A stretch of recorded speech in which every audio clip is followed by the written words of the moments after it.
Assalamu alaikum warahmatullahi wabarakatuh. Hope you're doing well. So, Joey Mannarino, who is a bisexual male, whose ex-wife, I think she is now, was from Spain. She got deported from the United States. From my understanding, he now resides in Italy, but he LARPs as if he's in America, and he seems to spend most of his time in Europe, but he really enjoys commenting on U.S. politics.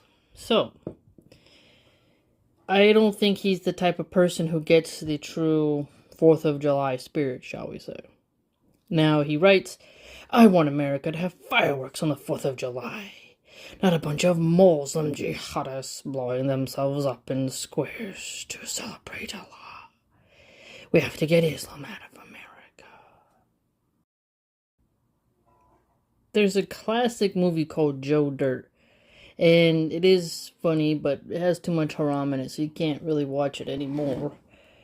But there's a scene where Joe Dirt goes to a fireworks stand, and he says, you're gonna stand there owning a fireworks stand and tell me you don't have no whistling bungholes, no spleen splitters, whisker biscuits, honky lighters, hoosker doos, hoosker don'ts, cherry bombs, Nipsey daisers, with or without the scooter stick, or one single whistling kitty chaser? It's really... And I remember in Utah, there was these big fireworks booths. They had so much stuff you could buy, and because we had like neighborhoods with really wide streets, you would see people just go on their driveway, go to the street, and then no one was really driving through once the sun went down. And we could light fireworks, and it was really fun. And I liked sparklers, and you just have little sparklers, and you go around, trying to write your name really fast in it. But in California, when you have fireworks, when I moved here, I saw there's a lot of fire hazard. There's a lot of reckless firework behavior. And I'm sure you've come across videos where, someone was lighting fireworks, they didn't tie up their stupid dog, and the dog goes, bites the firework, and then runs around, and it's shooting everywhere, pretty much almost torching houses and whatnot. So I get why people in California are way more different in their views towards fireworks, just due to how dry everything is and people's reckless behavior. This is the Indian, the Native American man who has the stand, and it's really funny because of like his whole demeanor. But he has snakes and sparklers, and snakes are like you light them and then it like fizzles up and grows. It's kind of hard to describe if you've never seen them. But I used to play with those as a kid, and you'd be like, wow. There's also these smaller ones. It's like little gunpowder or something in a little white bag, and has a twisty tail on the end. And when you throw them on the ground, they go snap. And then we like throw them at each other's feet oftentimes. And I understand the 4th of July obnoxious nature, but also the fun of just having stuff being loud. Now the thing is, as an American Muslim, now that I don't live in a conservative state with that same old school small town vibe, I look at 4th of July different, and they have animal fairs here, and you get your hot dog, corn on the cob, native fry bread. You have people selling jewelry. It's all kinds of fun stuff that happens. But each state obviously celebrates it differently, and each parade is different as well. Some have just people on horseback. You got the local fire department will do something. People just barbecuing. But there's not a whole lot of talk about the founding fathers or much of any of that. It's just a lot of loudness. Tons of people get drunk. It can get out of hand sometimes. But each generation has their own way of celebrating. I think it's important, though, to note how he contrasts the two spirits here, where he's saying like a Muslim, and he spells Muslim like the old school Republican bigots, the old school fat cats, like how an 18th century aristocrat would say it. It's a more derogatory term. He does this intentionally, like Bill Warner types, I believe his name was. I read a few of his books, if I got his name right. It's been a while since I picked up that book. I have several of them. They like to say Muslim, and they spell Quran with a Koran, not Quran.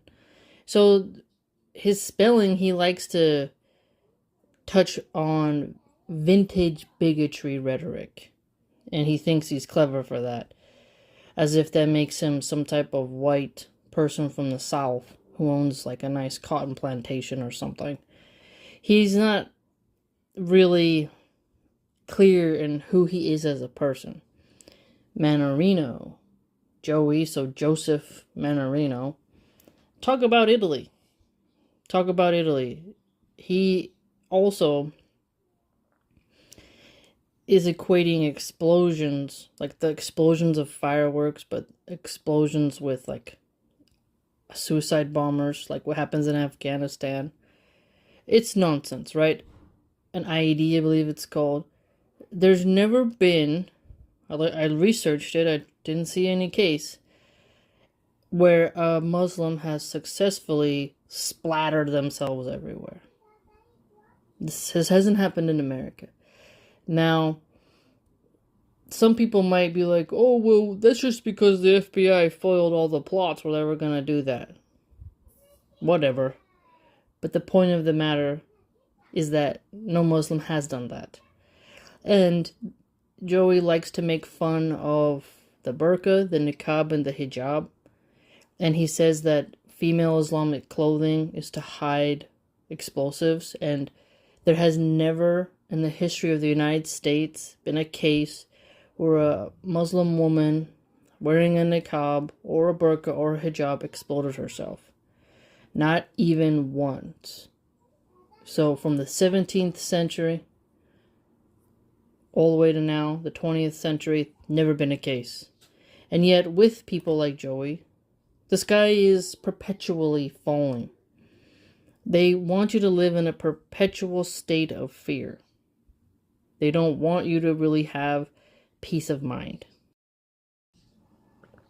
And it's clear that he's making money from these types of posts, because his characterizations are not as punchy, and they come off as something that like Glenn Beck would write.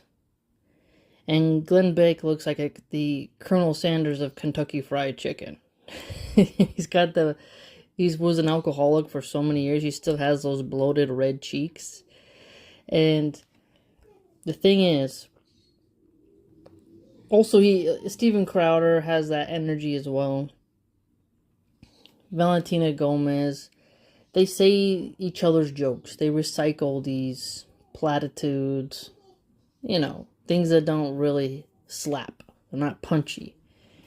And it's important for us as American Muslims to emphasize that nostalgia for that time when you could be a kid, getting a firework, lighting it, and creating a little bit of chaos is of the past.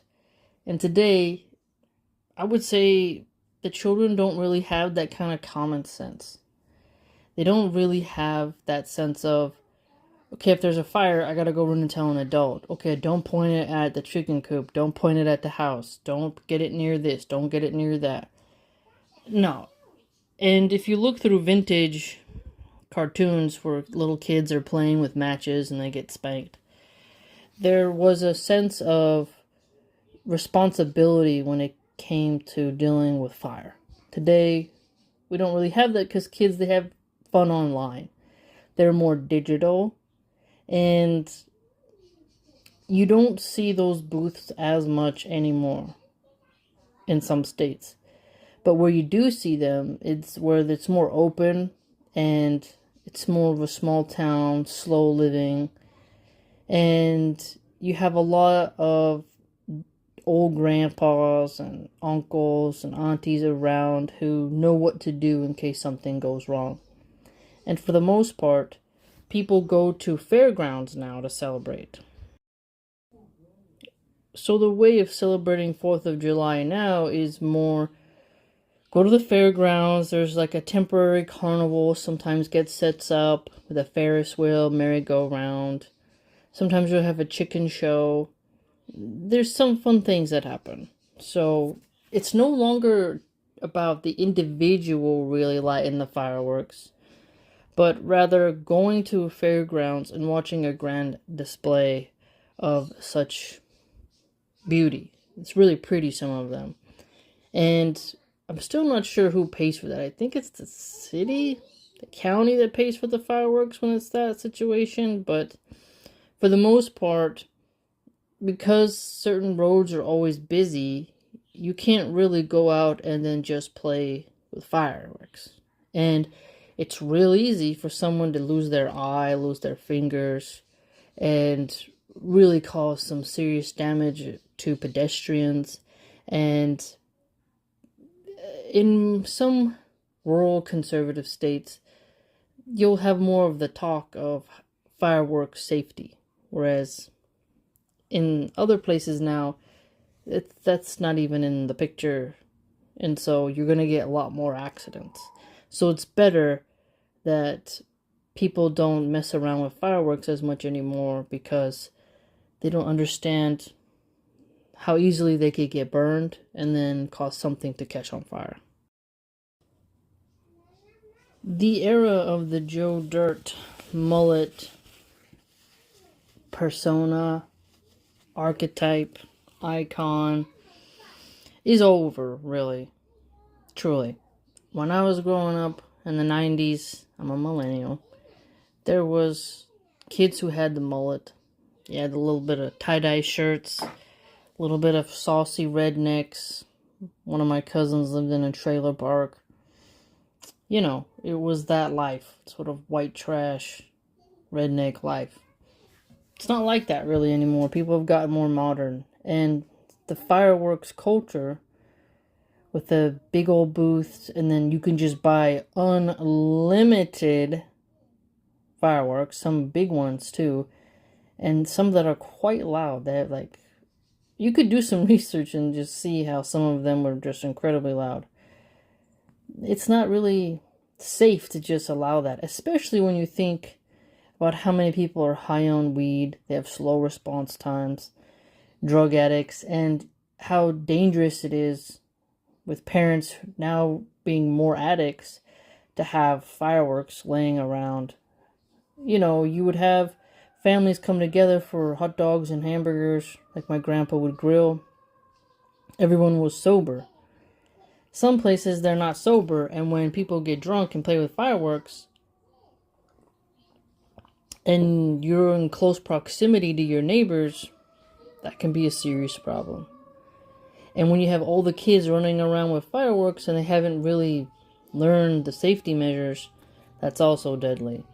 So Joey Mannarino thinks he understands American culture, but he really doesn't, I don't think.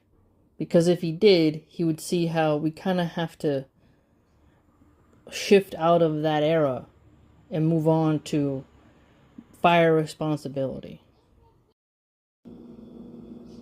And so when he writes that he wants America to have fireworks on the 4th of July, it's like no one was saying we should take those away.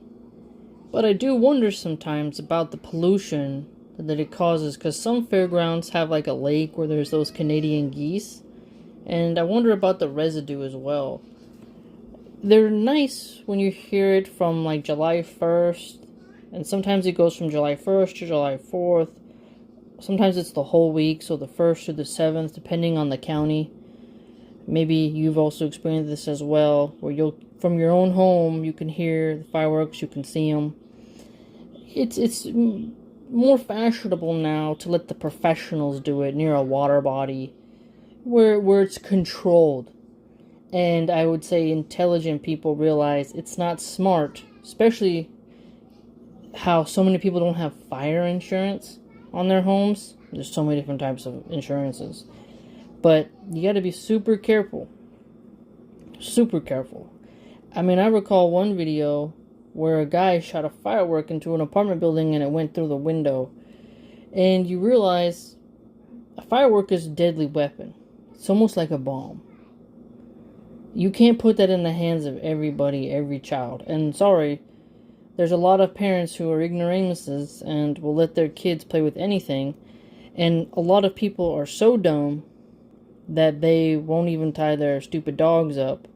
And their dogs losing their eyes, losing their noses, getting burnt, causing a fire. You know, you'll see a lot of fails, like epic fails, and people are giggling away. But once that flame catches and starts to engulf your property or cause a life, then it's not so funny, right? That $10, $30, $50 firework can cause thousands of dollars in property damage. Alright? There is no Muslim jihadists blowing themselves up in Times Square or any square. And he says in squares, he's referring to, you know, the NYC election, Zohran Mamdani, and this is absurd. It's a cliche that Muslims do that. It happened in Afghanistan during wartime, where American soldiers were killing sheep left and right, committing crimes, and then when people try to do leaks, they're going to get in trouble.